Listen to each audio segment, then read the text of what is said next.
تغنينا بتاريخنا، تاريخ يشعرنا بالأمن فوق أراضٍ منحت وقتاً كافياً لتتشكل.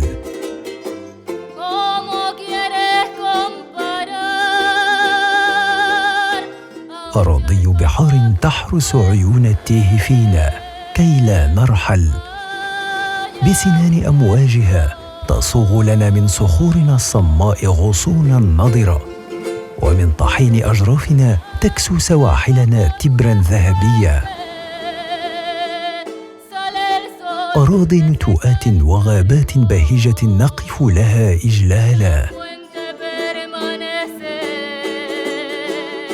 أراضي حمم براكين ينحني لها ضوء القمر ونخشى غضبها المباغث المرتقب.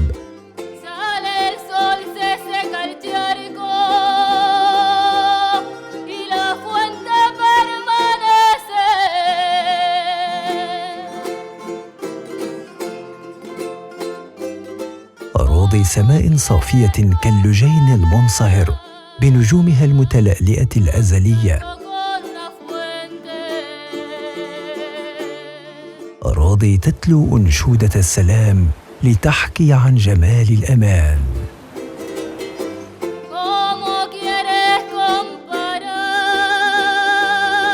همس الصياد العجوز لولده: هذه أرضنا الأم، إلى أن شاركنا دفء حضنها الوافد. من يومها وأحلامنا بين الشوك مختبئة، ولغتنا الخالدة تتوجع من ضجيج يوقد في جوفها ألف بركان.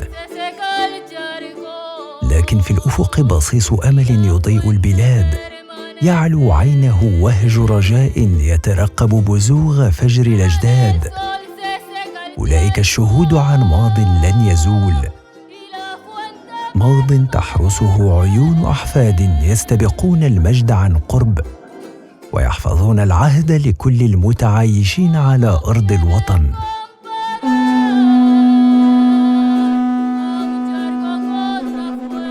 لنتغنى إذن بأمجاد تاريخ أرض تثني على رجالها فتستحق بجدارة اسمها الخالدات.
لا يزال سفرنا متواصلاً بالجزيرة ذات الواجهتين المتقابلتين، فمن ناحية هي مرفأ رئيسي نشيط يبدو كمنحلة عالمية نابضة بالحياة، ومن ناحية أخرى هي عالم من طبيعة جامحة ثائرة يتربع على عرشها بركان تيدي بعلو يصل 3718 متراً. إنها جزيرة تنريفي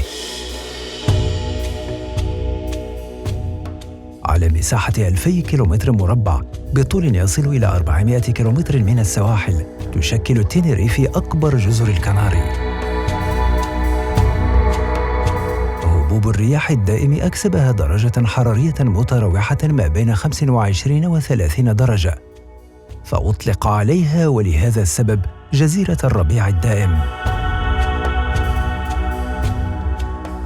تفصل القمم الممتدة على مساحة الجزيرة كالعمود الفقري أرضها إلى منظرين طبيعيين متباينين: شمال خصب معشوشب تغطيه الغابات في مقابل جنوب قاحل جاف. بعض قممها تشكل بنية تضاريسية مهابة تستقطب العديد من المولعين بالطبيعة القاسية. أجراف لوس خيغانتس جنوب الجزيرة نموذج على ذلك. تتواجد هذه التكوينات الجيولوجية البركانية البازلتية بين بلدتي بوينافيستا ديل نورتي وسانتياغو ديل تايدي، وتنتمي إلى منتزه تينو الريفي الذي يعتبر الموقع الأكثر زيارة في الجزيرة بعد منتزه تايدي الوطني.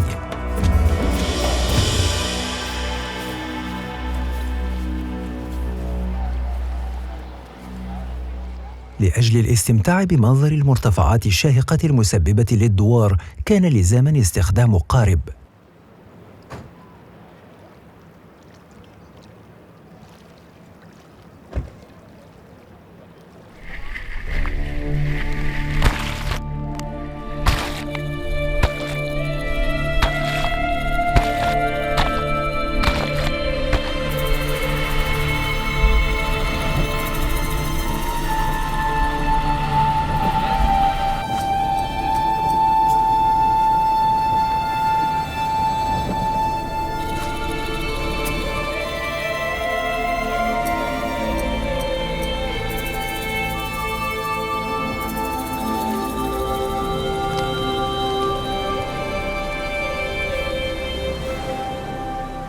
تنفرد هذه الأجراف المثيرة بجدران جانبية غير منتظمة نتيجة لعوامل التعرية، وتبلغ ارتفاعات تتراوح ما بين 300 و 600 متر.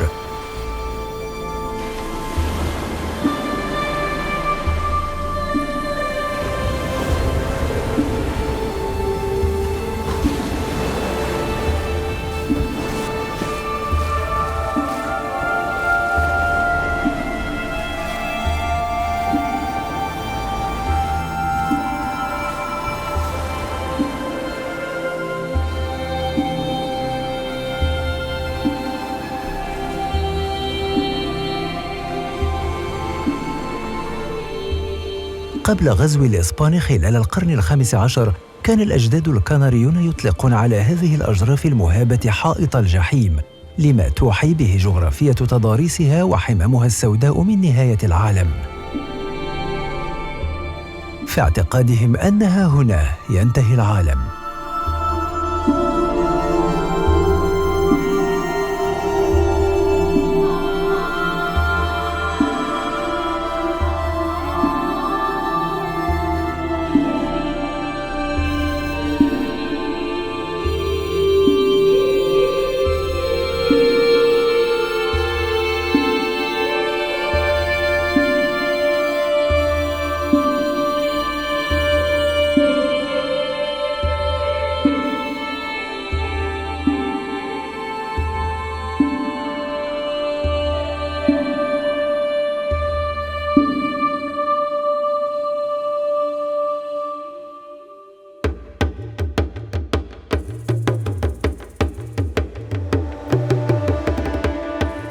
تينيريفي بحق جزيرة بألف منظر بيئي. بالرغم من أن القسم الأكبر منها محمي، إلا أن البيئة الهشة لسواحلها تواجه كابوساً يؤرقها: زحف المدن. ولا تستثنى المناطق النائية من هذا الوضع، فقد شهدت منذ عدة عقود انخفاض مساحتها الصغيرة أكثر فأكثر. وتساهم الهجرة الريفية نحو المدن الكبيرة في تفاقم الوضع. بالرغم من النمو المضطرد للجزيرة مع مستهل سنوات الستينيات، بادرت السلطة المحلية بمحاولة ضبط ومراقبة الوضع، محاولة الحفاظ على غالبية كثير من تنوعها الجغرافي التضاريسي الأخاذ الذي نجا من هذه الظاهرة المدمرة. فالكناريون واعون أنه حين تصان الهوية ويحفظ الموروث ينتعش البلد ويتماسك.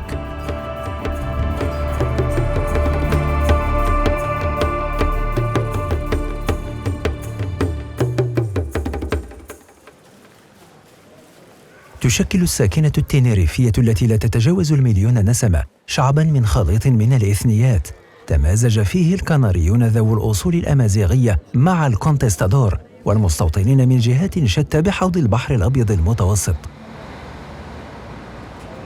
ساهم هذا التمازج في جعل القاطنين يبتدعون أسلوباً متميزاً في الحياة، مستوحى من أعراف البعض وتقاليد البعض الآخر، لكنه يغترف من الأسلاف الأصليين.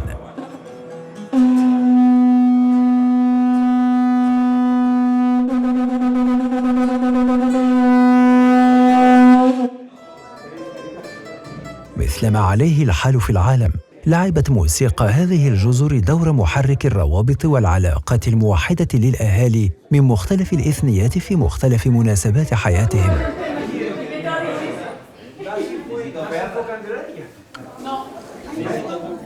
El folclore canario, se lo voy a decir, nuestro folclore es el folclore más rico del mundo. الفولكلور الكناري إن استطعنا القول هو الفولكلور الأكثر غنى في العالم، حيث لدينا أكثر من 300 نوع فولكلوري في جزر الكناري.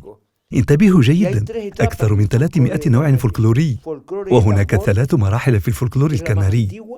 فولكلور الطبول وهو الأقدم، ومنه أنواع تعود إلى تاريخ غابر في فترة الغوانش القدماء كفولكلور سيديلوكي وتهراتي إلى آخره.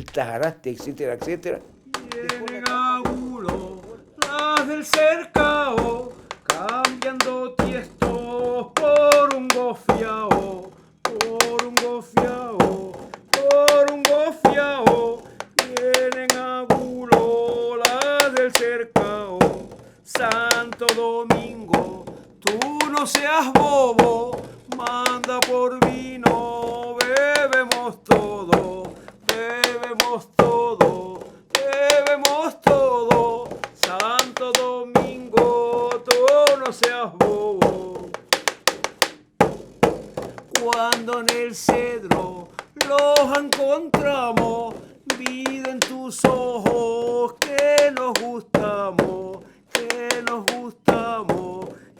Nos gustamos, cuando en el cedro los encontramos. Santo Domingo de la Gomera, también lo bailan las laguneras, las laguneras, las laguneras. Santo Domingo de la Gomera. بعد ذلك تأتي مرحلة الفولكلور الوتري بمضامين ومواضيع قادمة بشكل كبير من أوروبا كلايسا ولا ماسوركا ولا برلين ولا مالاغينيا. وتأتي المرحلة الثالثة وهي فولكلور الهجرة، والمتكون من الفولكلور المستقدم من أراضي القارة الأمريكية كإلمونتو كوبانو ولا هابانيرا ولا كارينكا وإلمانسانيو ولوس كابايوس فوفو وإلمانتاغونيرو إلى آخره.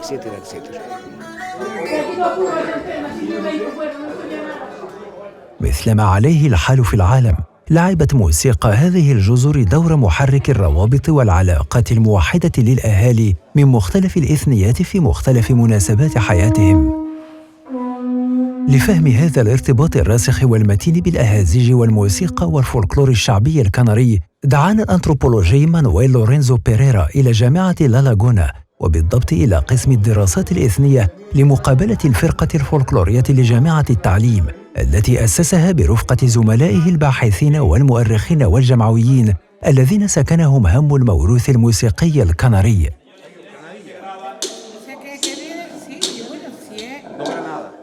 El grupo folclórico que nosotros dirigimos se llama Grupo Folclórico de la Facultad de Educación. الفرقة الفولكلورية التي نديرها تسمى الفرقة الفولكلورية لجامعة التعليم المرتبطة بجامعة لالاغونا، والفرقة تشكلت قبل أكثر من 38 سنة، أي في سنة 1981، وأسسناها في قسم الدراسات الإثنية الذي نديره كذلك، والذي تأسس سنة 1995.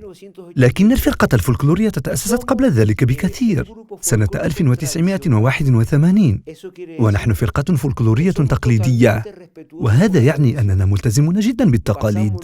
نقضي أوقاتنا في البحث العلمي والدراسة ونشر مختلف أنواع التراث الفولكلوري، ونرى أنفسنا في مرآة العجزة، نخاطب كبار السن، وعلينا القول إن الفرق الفولكلورية كهذه قليلة في جزر الكناري، بل نادرة، وإن الغالبية العظمى من الفرق الفولكلورية التي لدينا في جزر الكناري هي فرق ذات توجه ترفيهي تمتع من أجل شيئين اثنين هما اللذان يهمانها بالأساس: المال والشهرة، أن يكونوا دائما في القمة. أما الفرق الفولكلورية التقليدية فهدفها الأسمى بالنسبة لهم هو تحصيل السعادة. نحن نسعى إلى نفس ما كان يسعى إليه الأشخاص كبار السن أجدادنا، وهو تمضية وقت مرح وممتع وسعيد.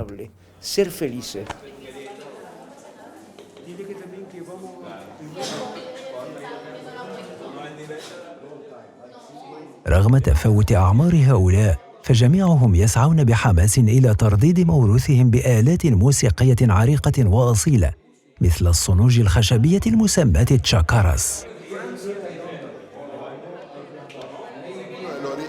La chácara es un instrumento de percusión canario que probablemente el origen está dudoso de que sea. Las chácaras هي آلة كنارية للقرع، وقد يعود أصلها إلى الحقبة ما قبل الإسبانية.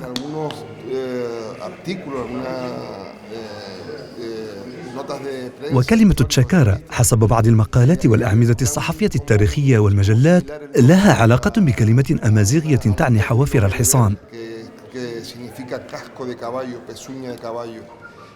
وحقيقة فهي تشبه حوافر الحصان.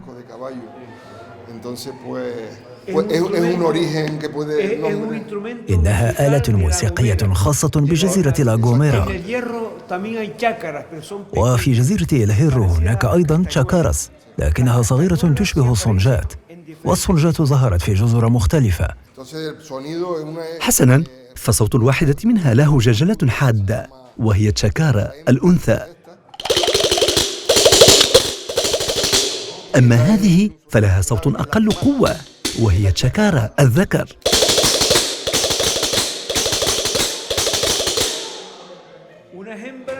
الواحدة أنثى والأخرى ذكر، كما يحدث في الحياة كلها.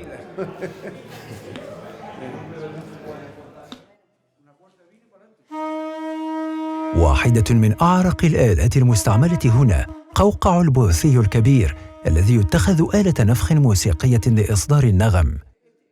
بنفس مبدأ النفخ في آلة البوق وقرن الصيد، ينفخ العازف في تجويفه الهواء لإنتاج الصوت الموسيقي. لقد كانت أداة تواصل في الأرخبيل من قبل السكان الأوائل.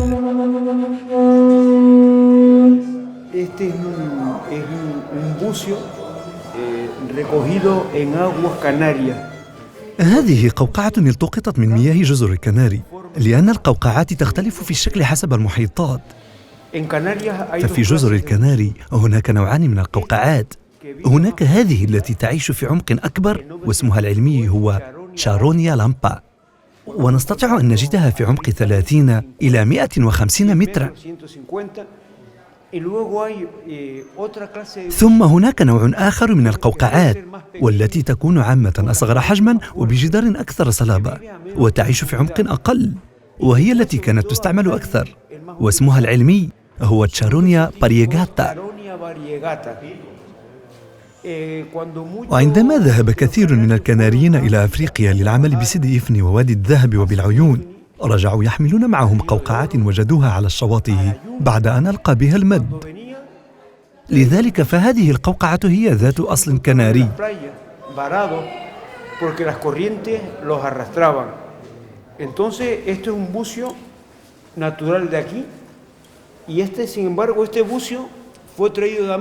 هذه الأخرى آتية من أمريكا، لأن كثيراً من المهاجرين الكناريين عندما رجعوا من القارة الأمريكية استقدموا معهم هذه القوقعات. إنهما قوقعتان مختلفتان، هذه من منطقة الكاريبي وهذه مأخوذة من المياه الكنارية، كما جاءوا أيضاً بقوقعات من القارة الأفريقية ومن أمريكا، لأن القوقعة في جزر الكناري لها أهمية كبيرة. Lo traían para acá porque siempre en las islas el bucio ha tenido una gran utilización. Cuando te vi fue de noche, cuando te vi fue de noche y el oscuro me engañó. Me creí que eras guapa. Me creí que eras guapa y eres más fea que yo. Seven. No te vayas, Tomás.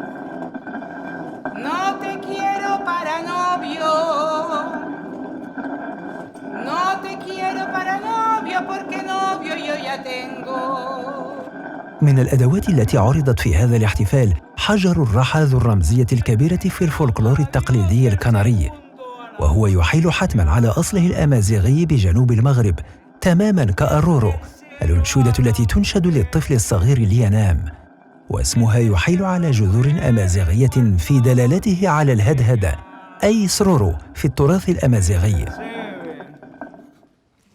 يا رورو رورو mi niño aroro roro roro roro roro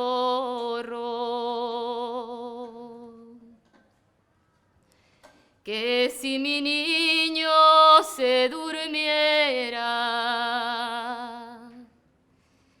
si mi niño se durmiera, yo le daba un regalito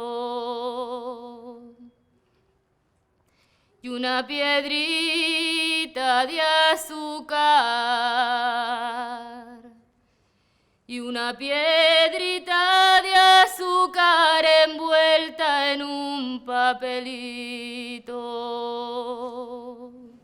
La canción de cuna en Canarias recibe el nombre de arrorró.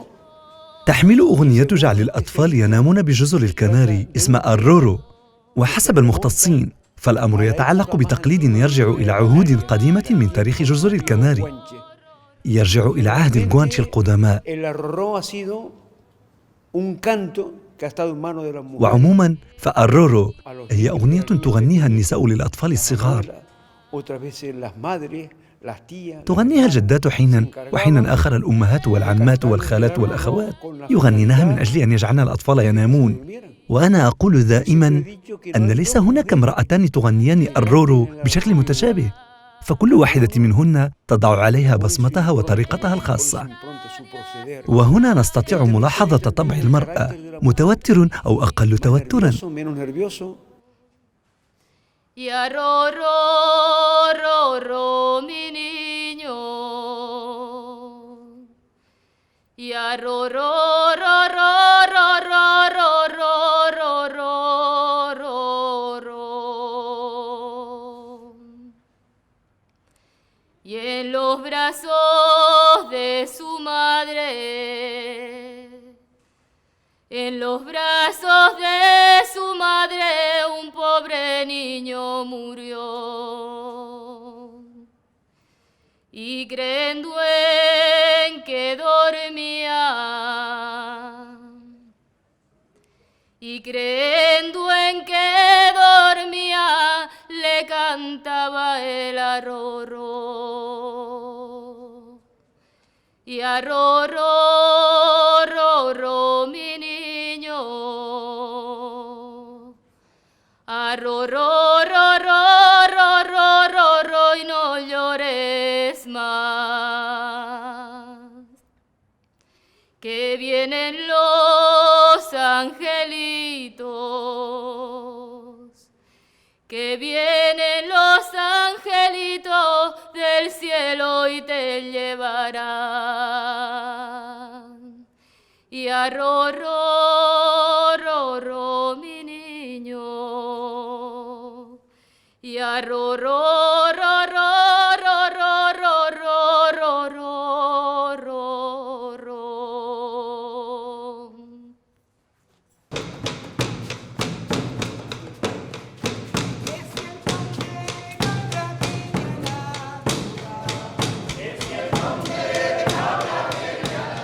على مر تاريخها تولدت الموسيقى التقليدية الكنارية في ظل تأثيرات ثقافية متناغمة ومتعددة أوروبية وأمريكية.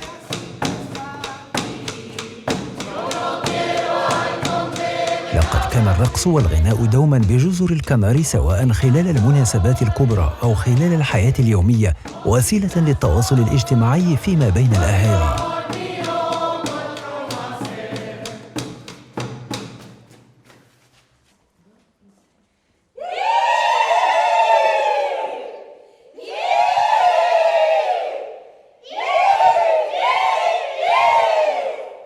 Yo estoy muy orgulloso del folclore canario.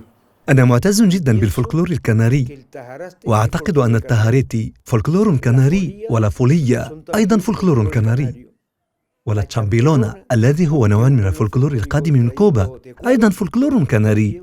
كل هذه الأنواع فولكلور كناري. ما يحدث هو أن الفولكلور الكناري قد دنس، كان ذا جمال وعظمة، لكن تجار الفولكلور عبثوا بنقاوته مرارا، لأنهم يعتقدون أنهم بذلك يجعلونه أجمل، أو لأنهم يعتقدون أنهم بفعلهم ذاك يجعلون الناس يمرحون أكثر. وغالب المجموعات الفولكلورية ما يفعلونه هو استخدام الأنواع الفولكلورية المضحكة والساخرة. أما المواضيع الحزينة أو الأكثر هدوءا كأغاني الرومانسي مثلا، وأغاني الأعمال التي لها غنى تاريخي وثقافي معتبر، فإنها أشياء لا يعيرونها تقريبا أي اهتمام، باستثناء مجموعات قليلة جدا، وباستثناء المجموعات الفولكلورية التقليدية، لأن الجميع يذهب ليرقص ويتمايل، لأن هدف الفولكلور هو هذا، لكنه هو ذاك أيضا، لأن الفولكلور هو حفل وبهجة، ولكنه أيضا عمل ومثابرة. والفولكلور سعادة وفرحة، لكنه حزن أيضا. كل هذا يجب اعتباره.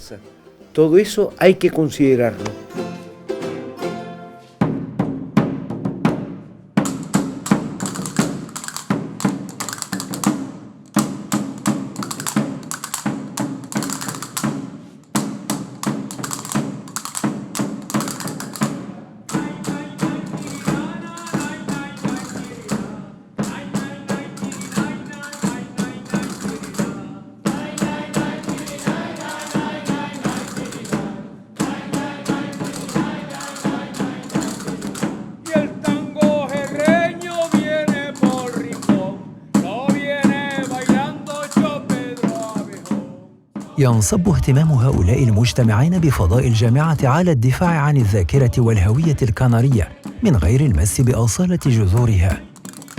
هدفهم صرف الأنظار عن تحويل الموروث إلى مجرد تسلية وترفيه، عوض جعله موضوعاً للاشتغال والبحث في أصالته المتجذرة.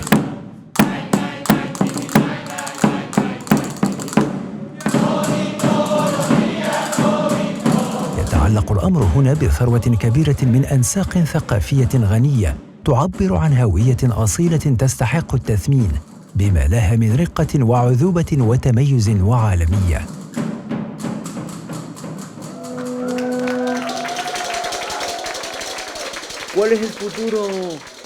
فما هو مستقبل الفولكلور الكناري؟ هو ما يريده الساسة وما تريده الطبقة السياسية التي نادراً ما تهتم بهذا. وما هي أهم الخيارات؟ الأهم هو إدماج الفولكلور، ليس فقط الفولكلور الكناري بل كل الثقافة الأصيلة، إدماجها في المدارس. وعندما أقول المدارس فإني أقصد مجال التعليم ما قبل المدرسي والمدرسي والثانوي، بل وفي الجامعة أيضاً. فالجامعة لم تقدم دعماً كبيراً للفولكلور الكناري وللتقاليد الكنارية. قدموا كثيراً من الكلام، لكنهم لم يهتموا به بحق، لا يعتزون به.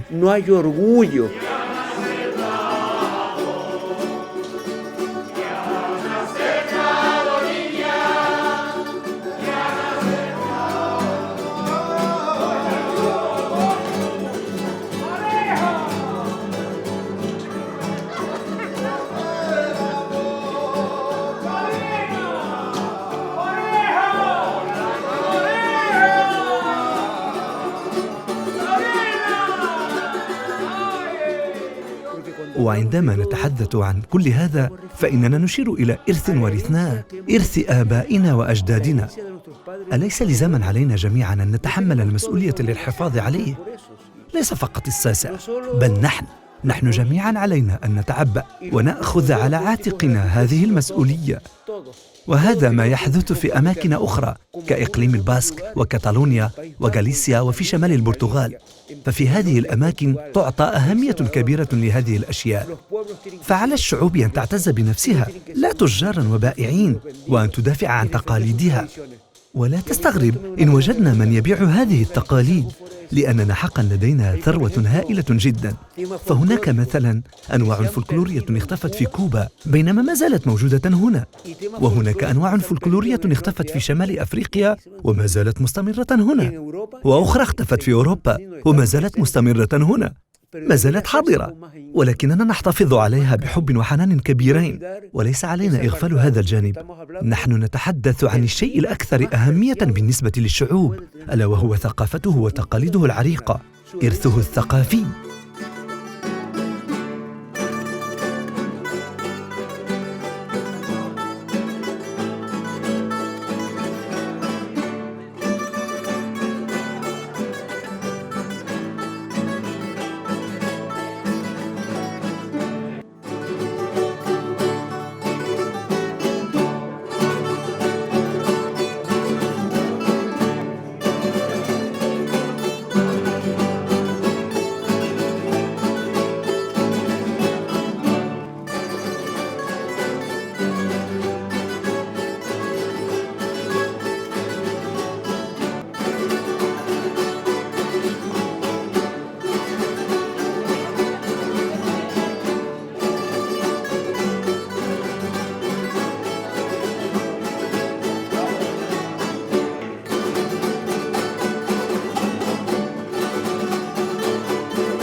تينيريفي ليست مجرد شمس ساطعة وشواطئ وسواحل ومتاحف فحسب، بل أيضاً ميداناً للأبحاث العلمية. فإلى جانب تشيلي وهاواي تفرض جزر الكناري نفسها لتتوج للانضمام إلى إحدى أفضل الأماكن المقصودة الثلاثة على وجه الأرض لرصد الفضاء. منذ القدم شهد التاريخ بالتفوق العبقري الفلكي للقاطنين الأوائل لجزر الكناري. لقد أحدث السكان الأصليون كهفاً بنافذة في شكل فتحة صغيرة في قبوها بالصخرة البركانية لريسكو كايدو بجزيرة غران كاناريا. هذه الثغرة الصغيرة ثلم في سقف الكهف يسمح بدخول ضوء الشمس خلال تقلب الصيف وخلال تحول القمر عند اكتمال البدر أثناء تعاقب الشتاء. وذهب الأركيولوجيون إلى كون الثغرة مؤشراً فلكياً اهتدى بواسطتها الكناريون لمعرفة التواريخ وضبط الأوقات المناسبة للزراعة والحصاد ولشعائرهم وطقوسهم الدينية كذلك. اليوم خلد هذا العلم وصنف الأرخبيل ضمن أفضل الأماكن في العالم لرصد النجوم والكواكب.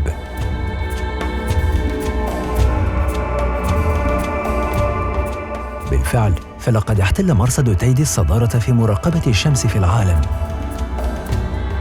يقع المرصد على علو يصل إلى 2309 متراً في منطقة إيزانيا داخل منتزه تيدي الوطني. شرع مرصد تينيريفي في الاشتغال منذ سنة 1964، وهو يتوفر حالياً على مجموعة تلسكوبات شمسية وليلية من أكثر من 60 مؤسسة من 19 بلداً.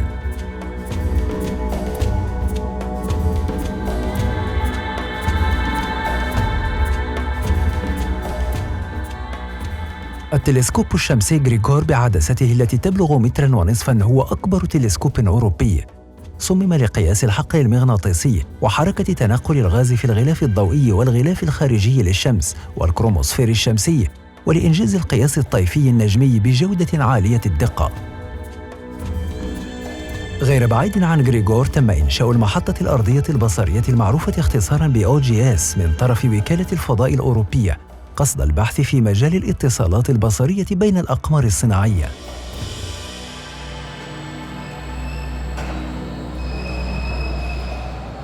وبسبب سوء الأحوال الجوية لعدة أيام لم نتمكن من مشاهدة عرض لتلسكوب أوجياس، فاكتفينا بإلقاء نظرة عن قرب لهذا المنظار الشهير.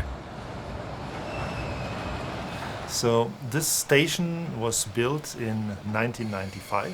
تم إنشاء هذه المحطة سنة 1995، وكانت الغاية حينها القيام بتجارب في التواصل البصري باستعمال أشعة الليزر لنقل البيانات انطلاقاً من القاعدة الأرضية إلى الأقمار الاصطناعية.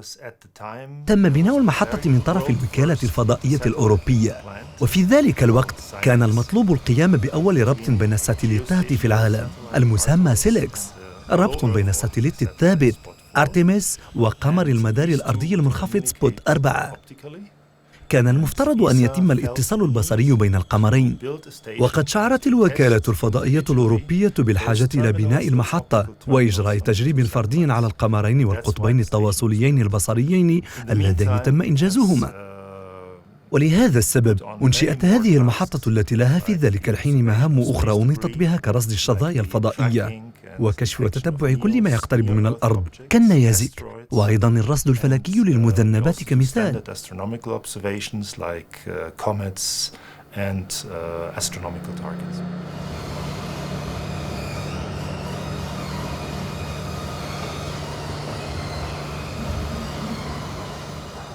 كان الحصول على ترخيص للإقامة فوق قمة تايدي غير ممكن لأنها مصنفة تراثاً إنسانياً، ولذلك فليس ممكناً بناء منشآت فوقها. وكانت نيزانيا هي البديل حيث نحن الآن، وحيث توجد العديد من التلسكوبات الفلكية. كان سهلاً علينا الحصول على الرخص اللازمة لبناء محطتنا بنيزانيا.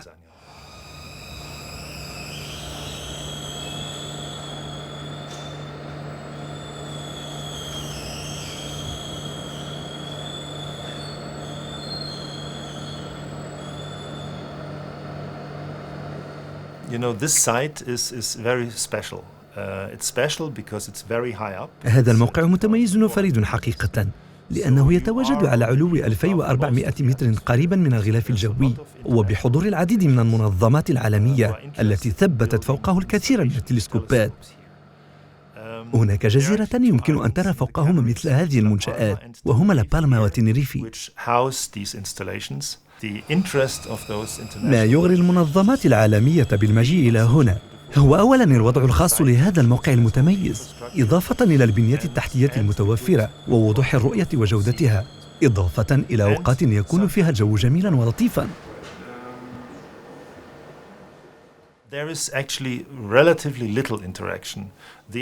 هناك بالفعل تواصل وتفاعل بين المحطات من أجل تبادل بعض الخدمات بيننا، ولكن التعامل بين المنظمات المقيمة بهذا الموقع قليل، سواء تعلق الأمر بالتلسكوب الشمسي أو باقي التلسكوبات.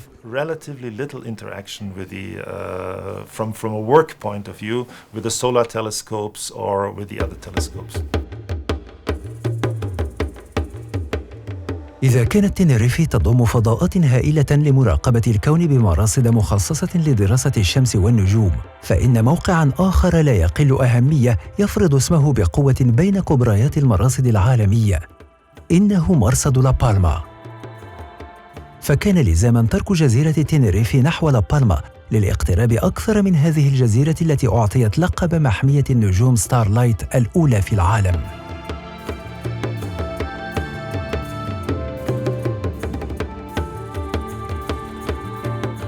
لابالما جزيرة بركانية تقع في الشمال الغربي للأرخبيل. تمتعها بطبيعة ساحرة وبغطاء نباتي كثيف ألبسها حلة بهية فرض لها اسمين دالين على الحسن والجلال: الجميلة لا إسلا بونيتا أو الخضراء لا إسلا فيردي.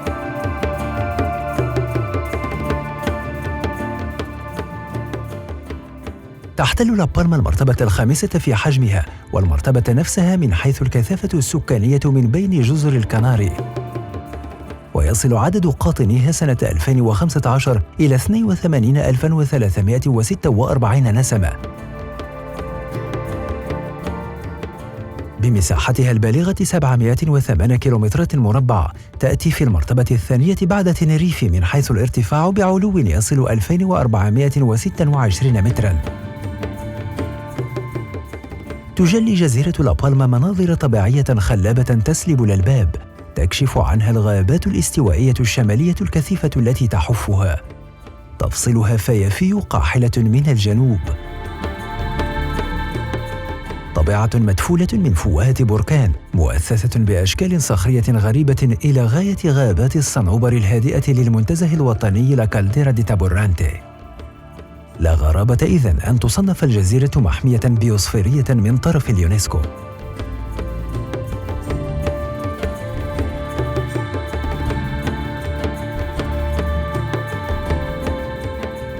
هنا لا تغيب عن الأعين مناظر مزارع الموز المنتشرة، مورد اقتصادي آخر للابالما يمتد على مساحة 50 كيلومتراً مربعاً بإنتاج يصل 15,000 طناً في السنة، بينما تشغل الطماطم والتبغ واللوز بقية الحقول المزروعة.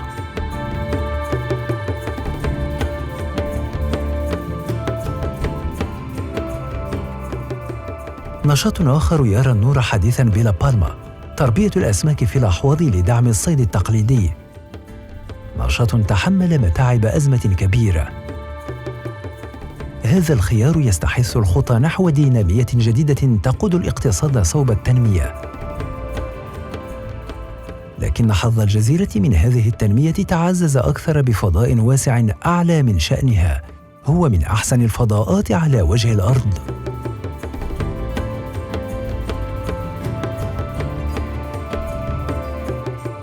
ارتفاعها الجيد والمناسب واستفادتها من انعدام أدنى تلوث إشعاعي حظوظ يعضدها تأثير رياح تجارية تجلي سماءها لتؤمن أكثر من 300 ليلة صافية كبساط من مهل لجين ذائب.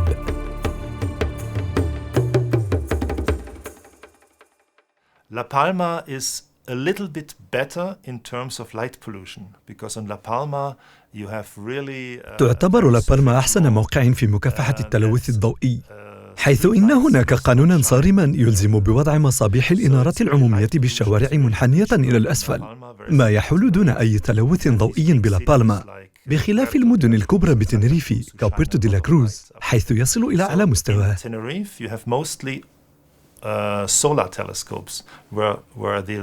بتنريف لدينا تلسكوب شمسي كبير، بينما في لا بالما يوجد أكبر تلسكوب في العالم دو جران تيكان بقطر يصل إلى 10 أمتار و40 سنتيمتراً، وهو الأضخم إلى حدود الآن.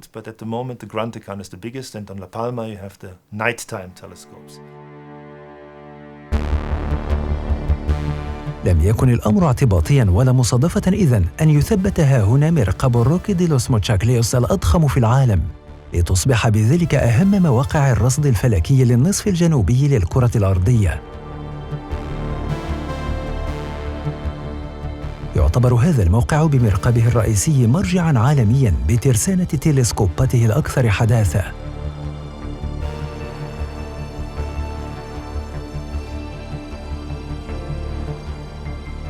لو جران تيكان هو أضخم تلسكوب جزر الكناري، تم تثبيته بهذه الجزيرة على علو 2396 متراً.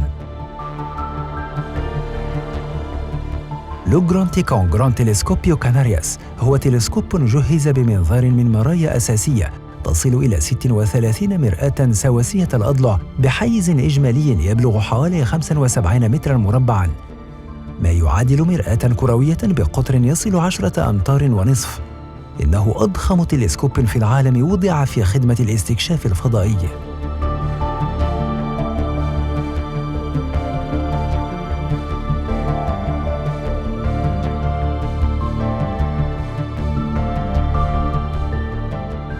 لقد أفلحت الجزيرة في تثمينها لإمكانياتها الطبيعية لتتميز عن سائر الجزر المجاورة.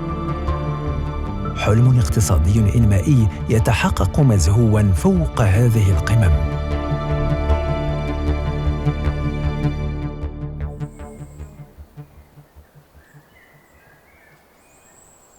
سفرنا هذا بين النجوم يجعل خيالنا يتيه في سعة هذا الفضاء.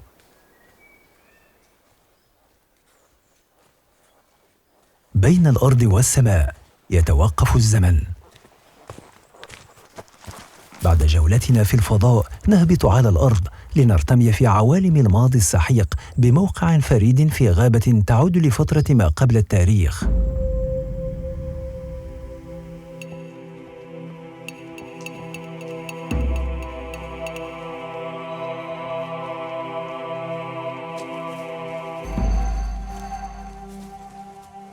اكتشاف هذا الموقع فتح مرحلة جديدة بجزيرة لابالما يستهوي الباحثين ولا يكف عن مساءلة الدارسين الأركيولوجيين.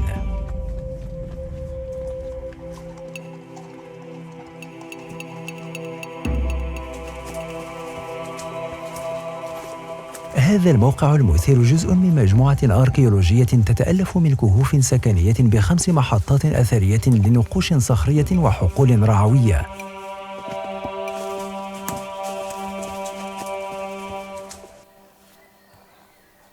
حولنا يسود هدوء يدعو إلى التأمل.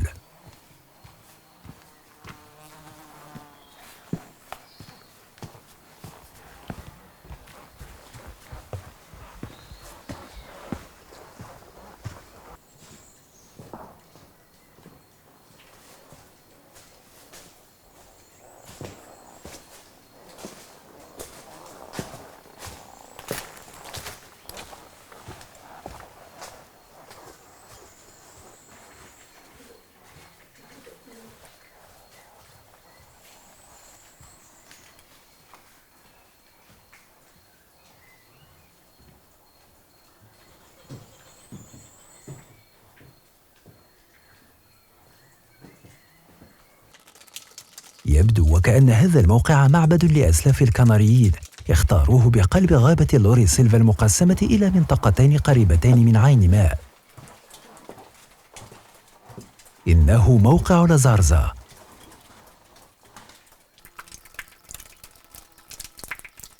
موقع أثري يمتد استيطانه حسب بعض الدراسات إلى القرن الثالث قبل الميلاد.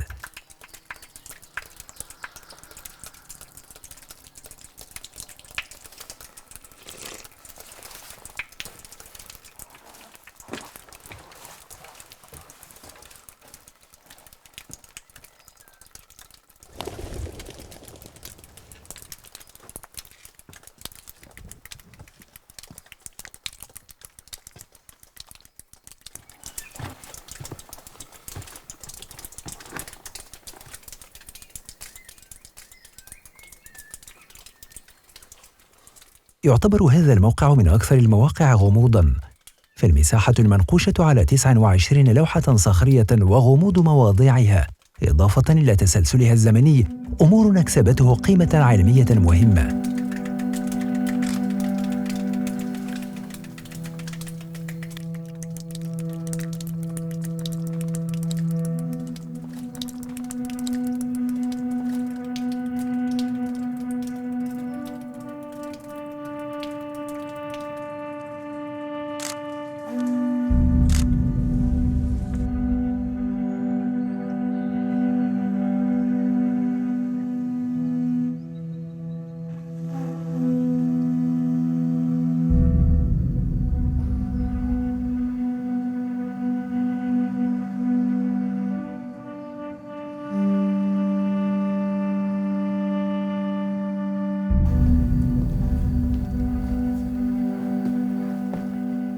بالجوار تقع لازارزيتا، الموقع الأقل مساحة والأحدث ميقاتياً كرونولوجياً.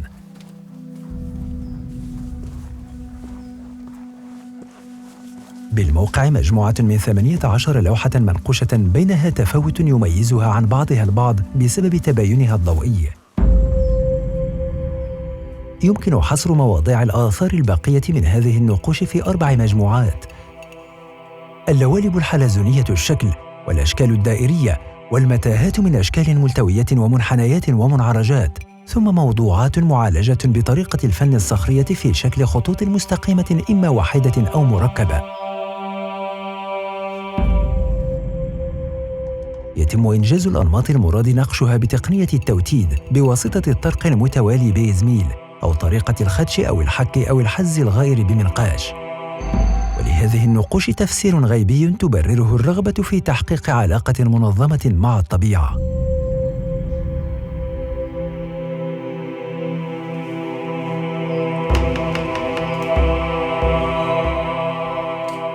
لقد بات واضحاً اليوم أن الأجداد الكناريين أصبحوا المثل الأعلى المهيمن على المرجعية التاريخية لكل الأرخبيل. في كل شبر من جزرهم خلفوا وراءهم تراثاً ثميناً وبصمات أركيولوجية على مر تاريخهم. هذا الأصل أصبح مفخرة يعتز بها الخلف، فبذلوا الجهود للحفاظ على تراثهم وجعله منارة يهتدون بها.